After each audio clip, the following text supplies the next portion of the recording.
السلام عليكم ورحمة الله وبركاته. إن الحمد لله نحمده ونستعينه ونستغفره ونؤمن به ونتوكل عليه ونعوذ بالله من شرور أنفسنا ومن سيئات أعمالنا. من يهده الله فلا مضل له ومن يضلل فلا هادي له. ونشهد أن لا إله إلا الله وحده لا شريك له. ونشهد أن سيدنا وسندنا وحبيبنا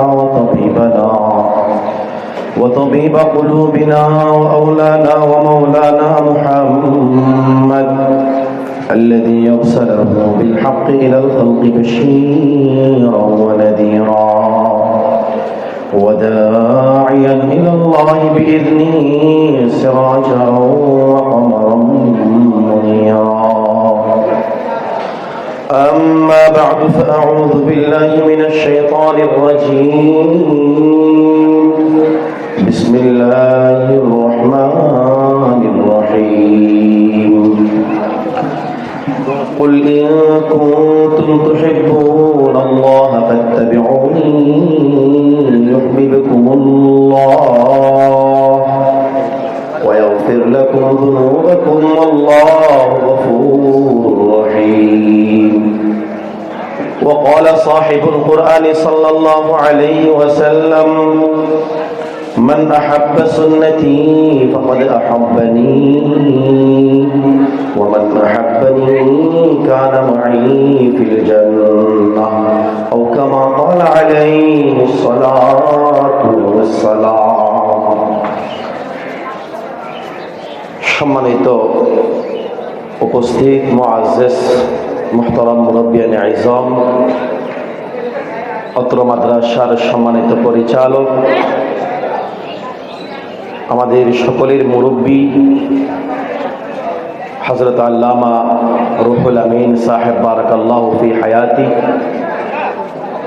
আজকের এই খাগড়িয়ার মাহফিলে উপস্থিত আছেন দূর দরাজের এরিয়া থেকে সমাগত যুবক ভাই, তরুণ সমাজ, রাহবর, উলামায়ে কেরাম,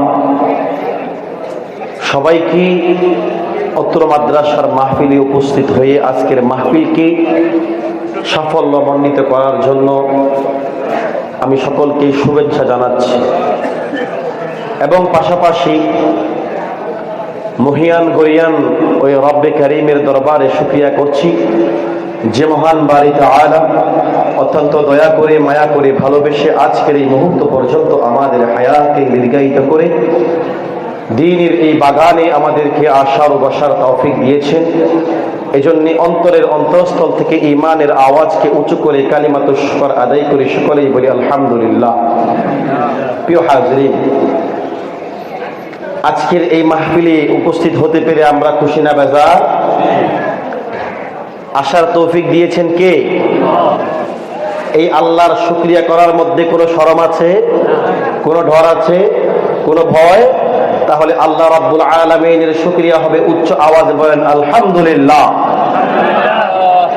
প্রিয় হাজরিন, অল্প সময়ে বর্তমান মুসলিম উম্মাহের প্রয়োজনে গুরুত্বপূর্ণ কিছু নসিহা, কথাবার্তা, মুযাকারা করার প্রয়াস চালাবো ইনশাআল্লাহ। গুরুত্ব সহকারে আমরা যদি দিলের কান দিয়ে শুনি, আশা করি আপনার আমার ইহকালীন শান্তি, পরকালীন মুক্তির জন্য আজকের মাহফিলের যে আগত উলামায়ে কেরামরা বয়ান করবেন, এই বয়ান যদি আমরা আমলের নিয়তে শুনি, ইহকালীন শান্তি, পরকালীন মুক্তির জন্য এই বয়ানটিই যথেষ্ট। প্রিয় হাজরিন, আমরা এই বাংলাদেশের মুসলমান এমন একটা দেশের মধ্যে বাস করি যেই দেশের নির্দিষ্ট কোনো গতিপথ নাই।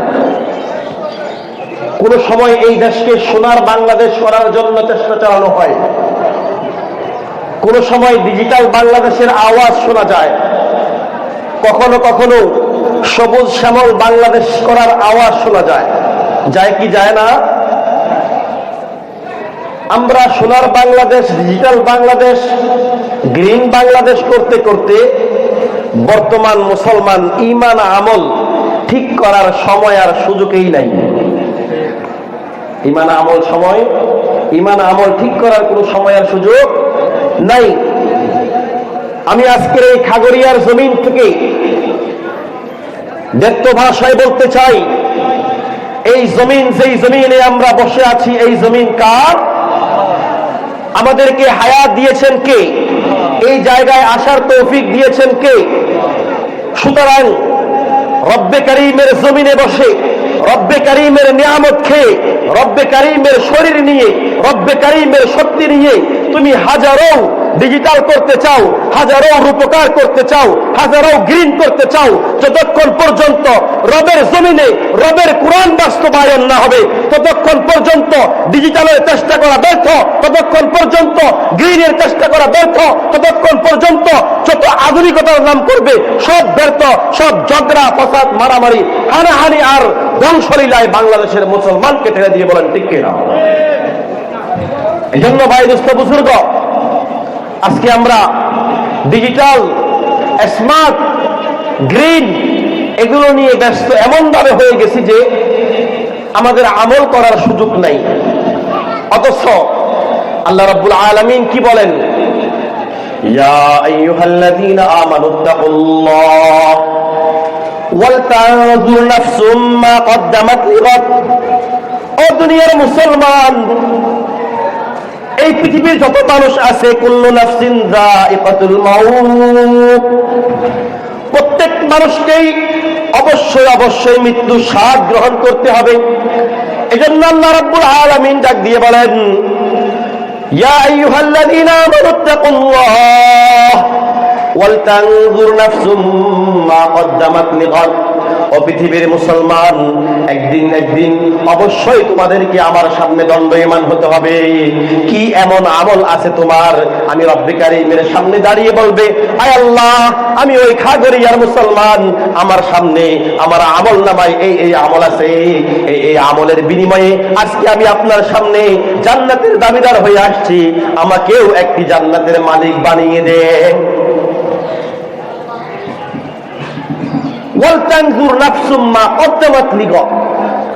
আগামী দিন যে আমার সামনে আসবে, কি এমন আমল আছে তোমার? আসলেই তো কথা বাস্তব। এখন তো আমাদের তেমন কোনো আমল নাই।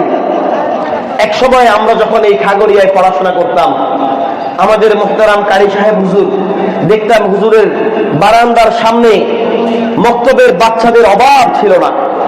কিন্তু এখন মক্তবের হয়তো দুই একজন বাচ্চা আছে, তেমন কেউ আসে না। কোরআন শিক্ষাকে আজকে আমরা ছুঁড়ে ফেলে দিয়েছি, ইসলাম শিক্ষাকে আজকে আমরা হৃদয় থেকে ছেড়ে দিয়েছি। ঈমান আমলের কোনো খোঁজখবর আমাদের নাই। তো প্রশ্ন, ঈমান আমলের যেহেতু তেমন আমরা সুযোগ পাচ্ছি না বিভিন্ন ব্যস্ততার কারণে, তাই বলে কি আমরা জান্নাতে যাব না? জান্নাত কি আমরা পাবো না? জান্নাত কি আমরা পাবো না? প্রিয় হাজরিন, তাদের জন্যই আজকের আলোচনা। যারা এই দুনিয়ার কাজকর্ম সমস্ত কিছু নিয়ে রিজিক অন্বেষণে মগ্ন হয়ে আছে, আমল করার তেমন সুযোগ নাই, তাদের জন্য জান্নাতে যাওয়ার একটি শর্ট ফর্মুলা আমি আজকে আলোচনা করবো ইনশাআল্লাহ। প্রিয় হাজরিন, সরকারে দো আলম নবী আলাইহিস সালাতু ওয়াস সালাম আমাদের জন্য কত বড় রহমত। ইসলাম নিয়ে রিসার্চ না করলে, ইসলাম নিয়ে গবেষণা না করলে এটা বোঝা যায় না।